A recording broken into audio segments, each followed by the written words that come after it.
Good morning everyone. Bharat જે મોટી મોટી વાતો વિશ્વગુરુ બનવાની કરે છે, અને હું અમદાવાદમાં રહું છું, મેટ્રો સિટી, જ્યાં મેટ્રો ટ્રેન બની રહી છે. બુલેટ ટ્રેન 1-2 વર્ષમાં આવી જશે એવી પ્રધાનમંત્રી વાતો કરે છે. પણ જમીની હકીકત શું છે? આજે અમારા ઘરે એએમસી અમદાવાદ મ્યુનિસિપલ કોર્પોરેશનની એક પ્રગતિ અમારા ઘરે આવી છે, જે હું તમને બતાવવા માંગીશ. કે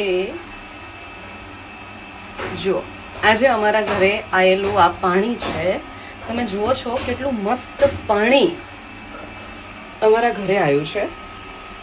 અને તમે વિશ્વગુરુ બનવાની વાત કરો છો.